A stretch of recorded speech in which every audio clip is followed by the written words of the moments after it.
It's Mazzy, welcome back. I've done several room gear tours and whole house tours in the past. It's been a while. I did a gear update several months ago in my main upstairs situation. Some people have asked me to do one downstairs. Now, this is what in the old days, in the 50s and 60s, they would call a rumpus room. But no rumpus is going on down here. This is actually my office. This began as my office, but it's obviously become a music room. And it has my secondary system, which I'll get into here. It also has a drum set from my late friend who died about 11 years ago. 3 of my guitars here, amps here, I'll get into those. I am an amateur guitar player, played in bands as a kid and through high school, have fun with it, but I tinker and I'm not very good. But that doesn't matter when you enjoy it. Obviously, this is the CD wall here, and I'll get through that, talk about that storage, because people always ask me about that. And I'll talk to you about the other storage situation I have in drawers. But I will show you the 4 walls here first, and then there'll be details to cut along here. Obviously, these are my main amplifiers. There's a Vox AC15 there. There is a Playtone branded, which is basically Playtone is the company founded by Tom Hanks and Gary Getzman, a production company. Playtone was a label out of that movie, That Thing You Do. And that's their production company. They do a lot of movies like My Big Fat Greek Wedding, TV shows like Band of Brothers. A lot of great success they've had in movie and television industry. And one Christmas, they gave away those Bluesman amps to clients and customers. And one of the partners gave me one years ago, and it has the Playtone emblem, as you see here, on it. It's kind of fun. And then I have a small Vox amp. It's a Vibro something. It's one of those like with all the little doodahs on it and everything. And I don't play it anymore. I should get rid of it. And then I have these amps, and these are 3 little amps. There's a little Fender electronic thing and 2 Fender Tweeds from the 90s that we used to have in our offices. Audio-wise, this is the better room, but I like to play music where I live. Now downstairs, as you see here, there's no main seating area. There's no main sweet spot because I walk around, I sit at my desk, I sit in the side chair, I sit on the settee, what I call the therapist couch there, and I just listen to music throughout. Now, mostly CDs here. I do have this Dual CS500 turntable that I bought in 1987, thinking it was going to be my final turntable because of the CED era. My rig is receiver I had in my office and a CD DVD player I had in the office. The Bauer & Wilkins speakers that were my rear speakers upstairs that I brought them down here, and I just use it. And again, I don't sit and listen to music in the same way here. I sit around in different parts of the area, so it's not that sweet spot, and I don't care. I just enjoy the music. On this wall is what we opened up with. That is the CD wall.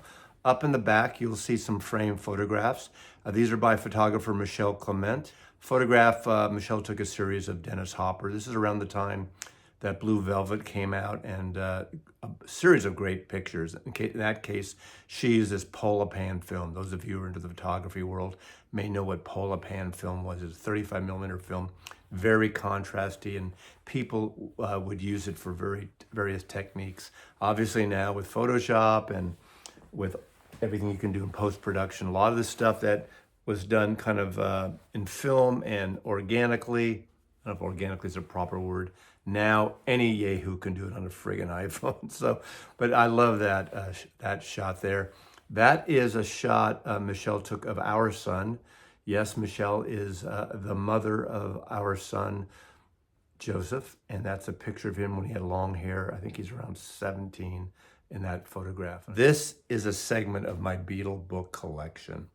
The top row, for the most part, are limited edition books by Genesis. I Mean Mine by George Harrison, books by Ravi Shankar, George Martin, Derek Taylor, pretty much mostly Beatle related.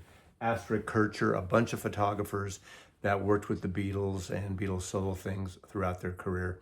I have the travel books here, including our book, Beatles England. Now these CD drawers, see those drawers against the wall?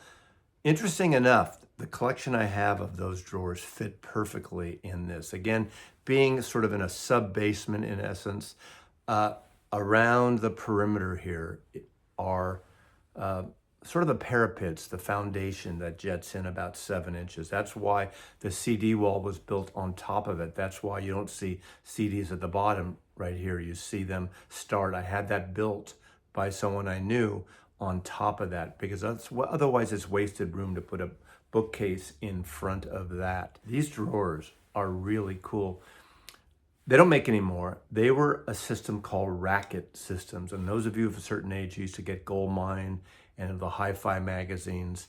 Pers Madsen, Scandinavian designer, designed those and did the Racket system. I think if you look through all the videos you watch, Michael Fremer's video, a lot of his record shelves are from the Racket system designed by Pers Madsen. He was in San Francisco by Candlestick Park out in that industrial area, and he would sell these online, and he had a fabulous business, I think for 25, maybe nearly 30 years. Obviously, he retired eventually when downloading and the end of physical media happened. I didn't buy those for myself. I didn't buy those new. I had a friend in San Francisco who had them. He had them for about 6 years, but then he was moving, and his new place, they wouldn't fit. And this is during the CD era, I'd say mid-90s when I bought those, when I got rid of a third of my records. And I bought these. And over the years, Racket Pers would have these sort of second sale, extra ones that are maybe slightly blemished. And they're kind of great. Now they're about half full. I used to have all my CDs in them, but once I built this system, I didn't need them. But I have my Beatles, my classical music in there, my collections, soundtracks, things like that. They're kind of cool because you can lift a drawer out, take them over to where you're playing and just pull from there. And you can see from the details here how cool they are. Otherwise, when you open them, you don't know where everything is. I like to see them on a spine. Kind of an interesting concept. On here, I have a stack of books also. This stack of books is things I love. I like art books. These all happen to be things related to San Francisco, the poster art, Fillmore Auditorium, the Oracle, which was one of the 2 underground newspapers in the late 60s into the 70s. The other would be the Berkeley Barb, and that's a bound edition that came out, I think, in the 90s, that the guy who started the Oracle put out of all those editions. They used to walk up and down Haight Street during Haight Street's heyday selling copies of the Oracle. Cool, psychedelic, drug-infused magazine, newspaper that was sold. This is a unit that I really like. Michelle and I bought this in San Francisco. We had a friend who had sort of an antique mall, and we were looking for something for this one area. And it's a used piece, and we got it actually pretty cheap. There are a lot of little problems, nicks and cracks, and actually I fixed most of them. And again, perfectly when I moved here, it fit perfectly into this area. Literally, there's 4 inches, 3-4 inches left. Otherwise, it wouldn't have fit, and it's perfect. It's obviously mid-century Copenhagen like piece here. Don't know how it dates, but I just like the aesthetic of it, and it's a great display piece. It's probably like you'd call a dinette set wall unit here. The stereo I have here, this wasn't really planned out and set up for a main unit. These are pieces I had at different locations. Obviously, at my office, we had CDs. I didn't have a turntable playing when I had my office. And the Dual, the CS500 that I bought in 1987, was really stored during that time when it wasn't playing. There was about a 16-year period where it wasn't playing records. My records were in a wall and then boxed up. And I was really all in on the CD thing. And but I brought them back out, and they're fine here.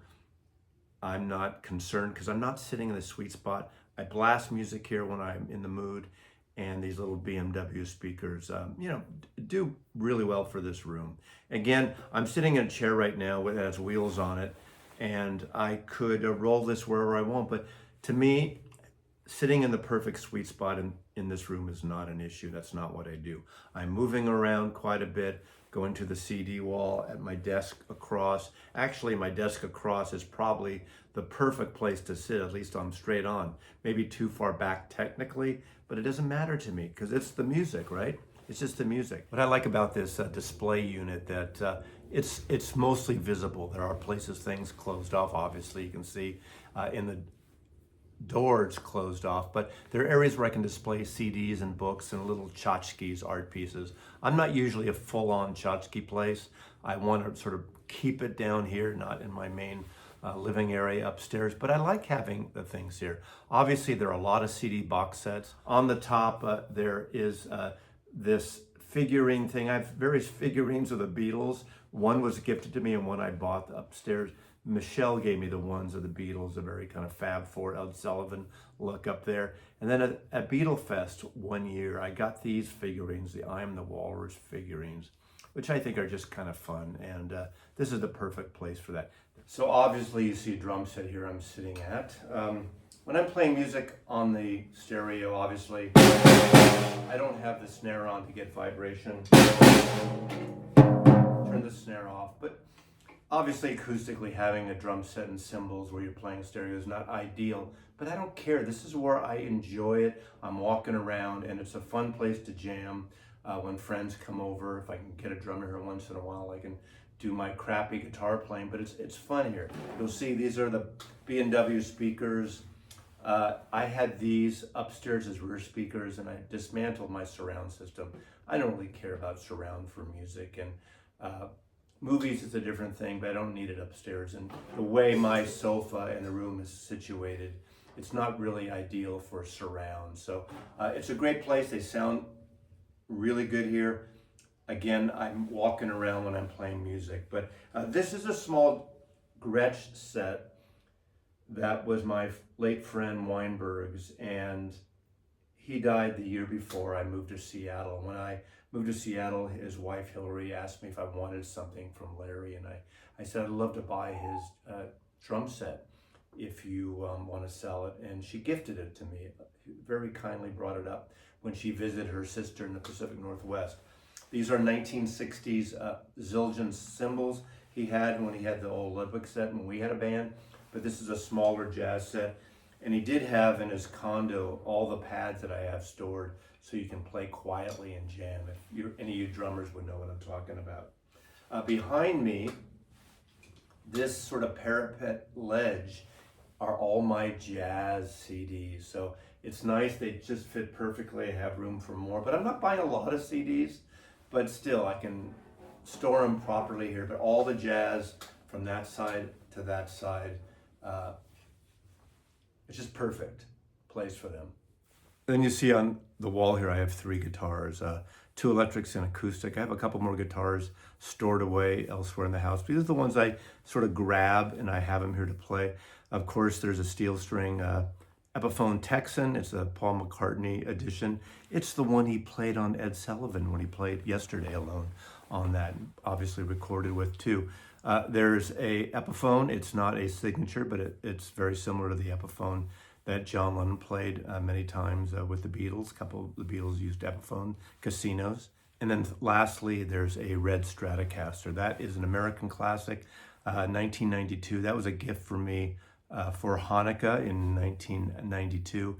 Michelle gave it to me. We were down visiting her family in Pasadena, and I was so surprised because I hadn't had electric guitar for a while. There was about a 10-year period where I didn't have any electric guitars for whatever reason. I had an acoustic and I wasn't playing much, and she picked out the color she picked out, and again, so it's about a 1991 or 1992 American Stratocaster, which I guess is considered vintage now, right?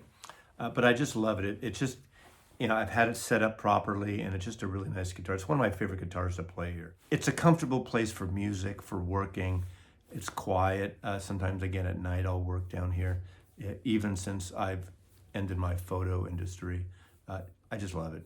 So thanks for watching again. Hope you like the tour of the downstairs area here, and come back, like and subscribe again, please. Mazzy loves you.